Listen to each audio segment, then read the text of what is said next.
Hi, my name is Heather Mann, and I'm going to be presenting to you on co-teaching and collaboration. What is it? What are the characteristics of it? What are the benefits of it? And some of the strategies for effective co-teaching. First, what is co-teaching? Co-teaching is when a general educator and a special educator come together in a partnership, and a lot of times it's explained as a marriage in a collaboration relationship where they can work together to provide best practices for all the students in one classroom. Because it is a collaboration and it's a relationship, it's important that there's parity in that relationship. And Friend tells us that if one or several individuals are perceived by others as having significantly greater decision-making power or more valuable knowledge or information, collaboration cannot occur. It's important that even in those everyday activities, attendance taking, announcement giving, transitions within the classroom, when is the appropriate time to go to the bathroom for students? Something as simple as that, and those kind of almost like those secretarial roles.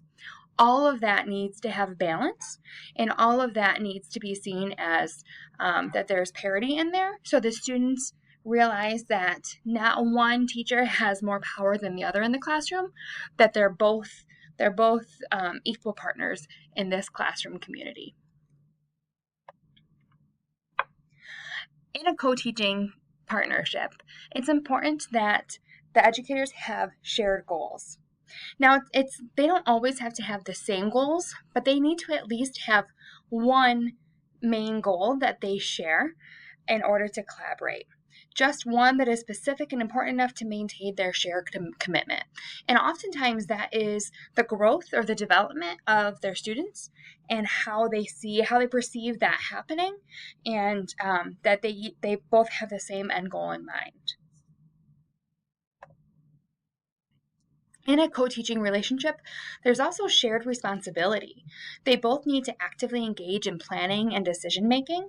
It's important that they are both offering their input in the planning. They're both sharing that responsibility, as in, okay, I'm going to help you build this lesson. You're going to deliver it. These are my ideas. You're delivering it, or vice versa, or we're breaking up students into groups. Let's make sure that we are both coming to the table with the same amount of responsibility. So that parity doesn't become unbalanced. Positive relationships are key to co-teaching and are made possible through flexibility, trust, understanding, respect, and willingness through a line of open communication. Research tells us that it's important that you're constantly reflecting in a co-teaching relationship. And if you feel that parity is starting to become unbalanced, that you do have an open line of communication and you discuss that with your partner, just as if you would in a marriage, so that you can work together to build that common ground and begin to problem solve together.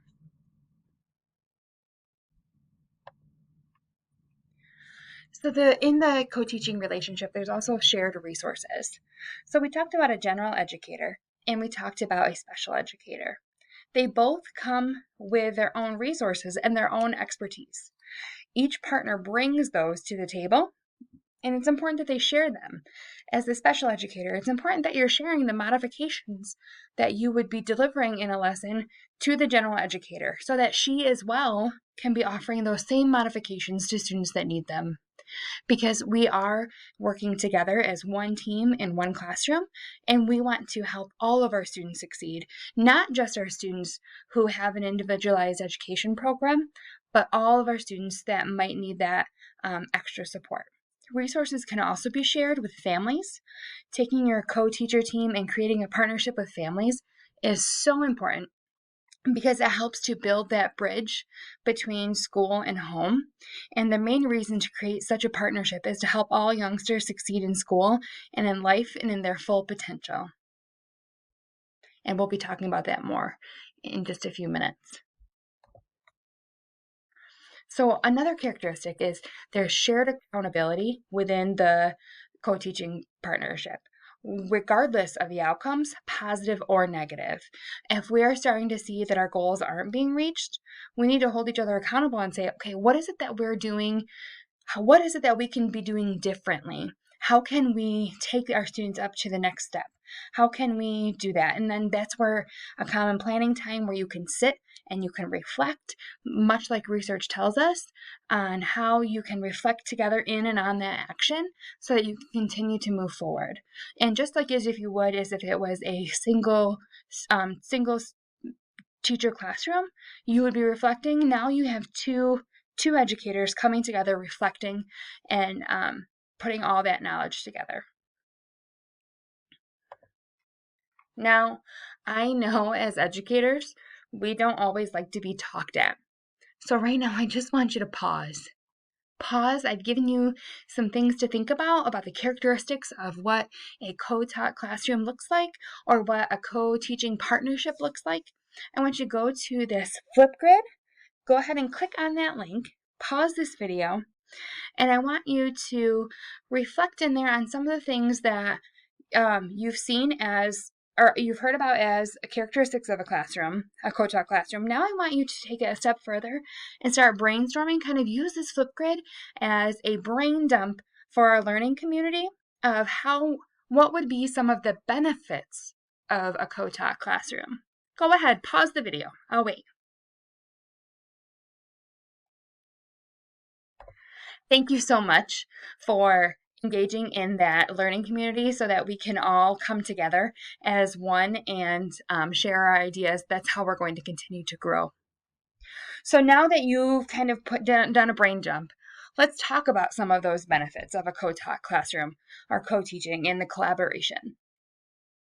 So a friend tells us that there are instructional and social benefits. And let's talk about the instructional first. So we have our students that we can homogeneously group our students between gifted students, average students, and at-risk students, right? So if we're looking at those gifted students, with 2 adults in the classroom, we can offer them more opportunities for extensions or enrichment opportunities because there are 2 of us. For those students that are on grade level or average students, there's more adult support and small group teacher-led opportunities to scaffold their learning for them, where they now have 2 adults that they can go to. Their time with a teacher in small group is now doubled than what it could be in a regular general education classroom.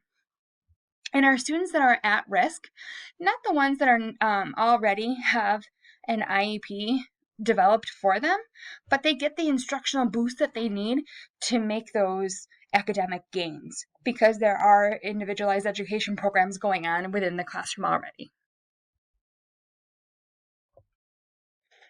So again, like I talked about, there are in the co-taught classroom, it brings in those students who have this special education program directly for them.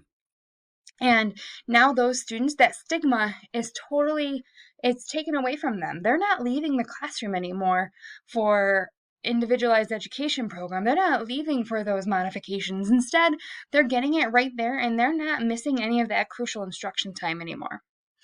And with 2 adults in the classroom, 2 certified educators, your RTI process within the classroom can become the rigor of that can increase.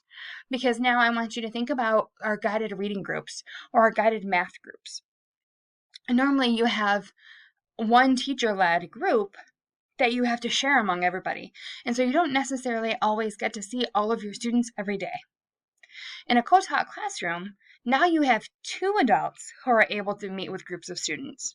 So now you can either break your groups up into smaller groups, or you can have more students seeing an adult every day. The benefits of it are enormous, and the benefits that it can give the students are immeasurable. So, and I wanted to, earlier we touched base on communication with families and bridging that gap between school and family. And I want you to think again with 2 adults in the classroom. there's increase in that communication between school and families. And where Epstein talks about the 6 types of involvement, the one that in a co-taught classroom that I'm specifically thinking of and focusing on right now is that school and that family, the school and family bridge, and the gap between, or the relationship between them. And I want you to think about some of the apps that a lot of us use in our classroom. And one of them, a popular one, is Seesaw. There's Dojo. There's a whole ton of different apps that educators use to communicate with families. But a lot of times we'll see something in a classroom while our students are working or during a lesson, and in our head we go, oh, I have to remember to send that information to the family to let them know, oh my gosh, this is a glow that this student has, and we want to share that, and we want to celebrate that with families. Or, oh, this is a real moment that this student can grow, and this is a strategy that's really working for them. I want to share that with the family so that when the student brings home their homework or their in-school activities, the families know how to talk about those strategies with each other, with the student. And having those 2 adults in the classroom, while one is teaching, the other one can be sending out those messages in that moment time, in that moment communication, so that something doesn't fall to the wayside and something isn't forgotten. And really, you have a partner in a co-taught classroom to share the responsibility of communicating with families. So I want you to stop and pause one more time. And I want you to go back to the video that you made and check out some other videos in that same Flipgrid of what your peers in our profession have thought about co-teaching and what they thought some of the benefits are. And I want you to go in and pull out some of the common themes that you're seeing and how you can add to those conversations from what we've talked about today. Go ahead, pause the video, and then I want you to come back for just a quick moment. Thank you so much. So now, what strategies build an effective co-teaching team? Some of the themes that we've seen is that there's shared planning time, there's clear expectations and communication, and research tells us that there is constant reflection. There's that constant communication between teachers going back and forth, talking about their students, talking about their practice, and how they can best support their students in the classroom to provide the best practices for them to see the most growth. Thank you so much for listening to me, for reflecting with me, and for adding to the conversation on co-teaching and collaboration. I look forward to hearing your thoughts.